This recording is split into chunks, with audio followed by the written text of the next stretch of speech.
Redditors who work with or around that ultra rich. What's the worst excess or waste of money you've seen? My family hosted exchange students every year. Most of the exchange students were quite wealthy, especially compared to us farmers. But one student, we'll call him G. G was that insane kind of wealthy. He had never performed a household chore before. Didn't know how to wash dishes or vacuum. That kind of stuff. Apparently he normally lives on a giant yacht in Rio de Janeiro. Despite having maids do everything for him his whole life. He adapted really well to farm life and was always eager to help out with chores. He still flies back to visit us every couple years because it's cheaper to fly first class here to buy yacht parts and electronics and pick them up personally rather than buy there. Rather than walking back to his flat to pick up the one he had left on his desk. He did this more than once. He also paid £4,500 plus per week to live in a London apartment, above a post office no less than 100 steps from the uni. Yet claimed he couldn't get to class in time. His father had ties to David Cameron's government, which led to him being almost untouchable at the uni, despite his utter ignorance of the subject.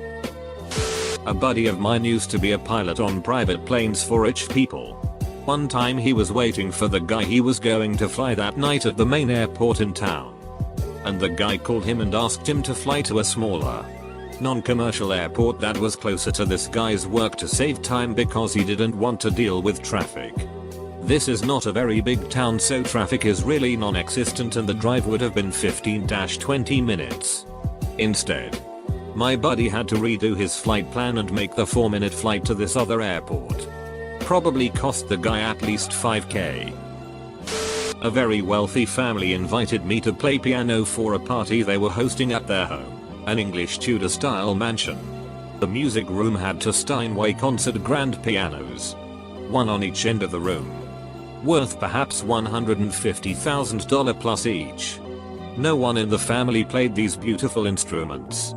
They were just there for show and used by a pianist they'd hire for special occasions. My friend is married to a plumber.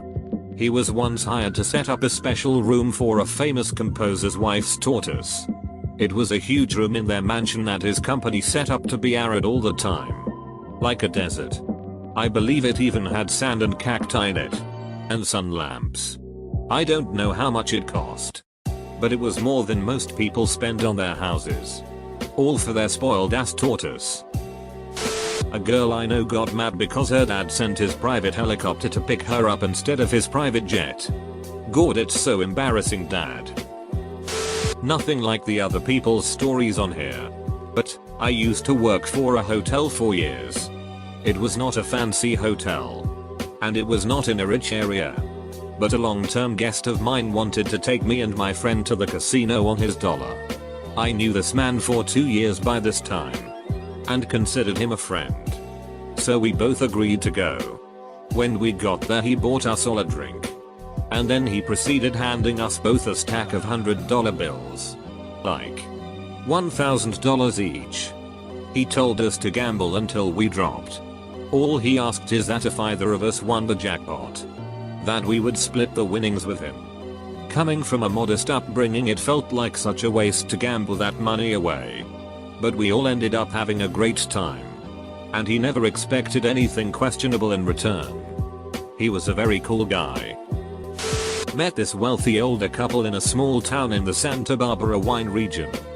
We started talking at this breakfast restaurant and they told me they imported their bread from France. My friend's father lit a £50 knot on fire to then light his cigar. When one of his friends said he was leaving because he didn't want to join another round of drinks he couldn't afford to buy back. As whole. I'm an accountant with a couple fairly rich clients. Most wasteful thing I have seen is a client who tore down a 6-year-old house to build an even bigger newer one. It had 9 bedrooms. 10.5 HTF bathrooms. It was his wife and 2 kids who lived in it. Next thing down is people who buy massive boats to use one every year or 2. Why not just hire one FFS?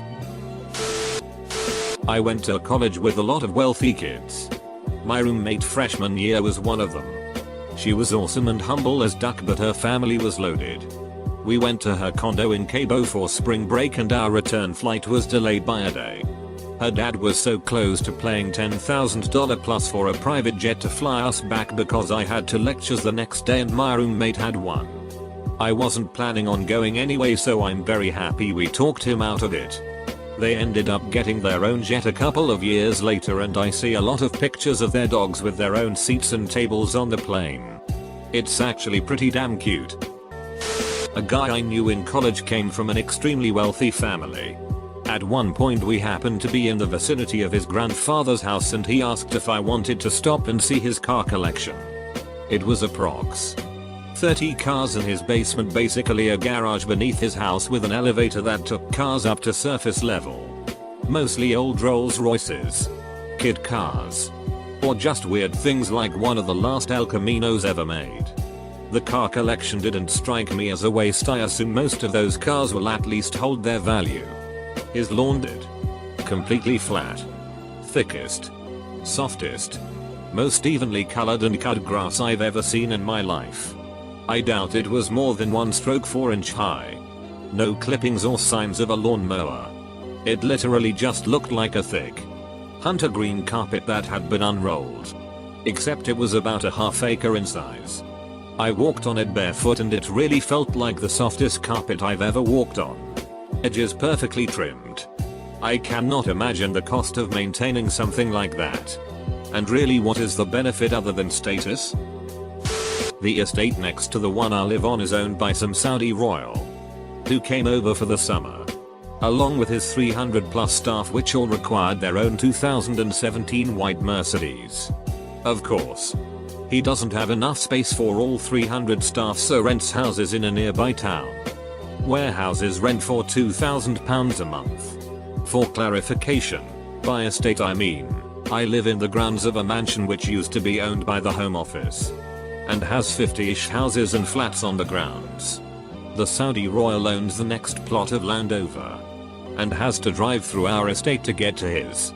Occasionally he will land his helicopter on the cricket field. I have a friend who is the head concierge at a hotel. Whenever there is a large event like a concert, the acts will usually stay there. It's that kind of place. He looks after whatever royalty, celeb or star stays there and makes sure they have whatever they need. He had Rihanna staying there a few years back.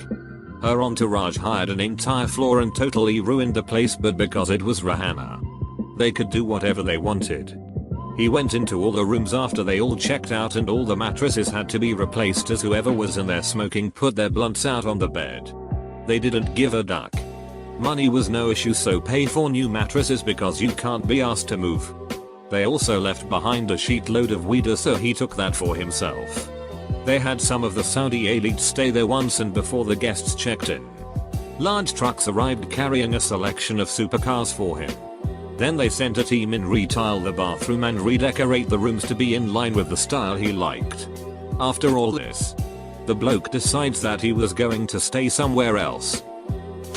I was an exchange student once and met a bunch of other exchange students, including a group from some, I assume, expensivest college in Florida. I have seldom seen such a bratty pack of spoiled kids, though some were very nice. One bragged that she was given a new car for her 16th birthday and promptly crashed it into a fountain. So her parents got her a new one, which was just as well because the new one was a nicer color. I would have to say that that second car was the worst waste of money I have ever personally encountered. I work in a very wealthy town. The parents will get their kids a brand new BMW when the kids turn 17 and get their licenses.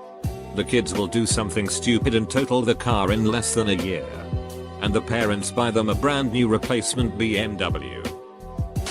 When I was in college, I was employed by a neurosurgeon and his wife to do one thing in exchange for being their pool boy. I lived in the pool house for free, utilities included. My job was to keep the pool clean and act as lifeguard when their kids swam or had a swimming party. During the 2 years that I lived there, I was lifeguard maybe a dozen times. The pool house was like the one on Fresh Prince of Bel-Air. Sometimes I bartended at their dinner parties and made 250 cash. Well, not me. But I have a uncle who works with a super rich Arab family. And he's told me that they literally have a dustbin made of gold. I know a bloke whose dad died and he inherited a construction company and sold it for millions and took a lot of drugas and became an alcoholic, and he used to get a chopper to take him home from the bar. Like not even a 2-minute ride. He died not long ago at 43 from all the drugas and drinking. In college I worked for a super high-end interior designer who fully designed houses for the ultra rich. Like, he did Walton level money houses. I moved furniture for $15 an hour. Anyways. This one particular house we had to move in a pair of custom built Italian recliners. These chairs were hand built. Hand embroidered, and I shit you not. The wooden legs were vigorously rubbed with a gold bar so as to embed tiny flakes of gold so it shimmered. We moved a pair of these chairs into a third living room on the second floor. The room looked like it had never ever been used, and we just plopped down $30k worth of window dressing in there like it was nothing. I did sit in this throne that would have paid my tuition for a year, and you know what? It wasn't even that comfortable.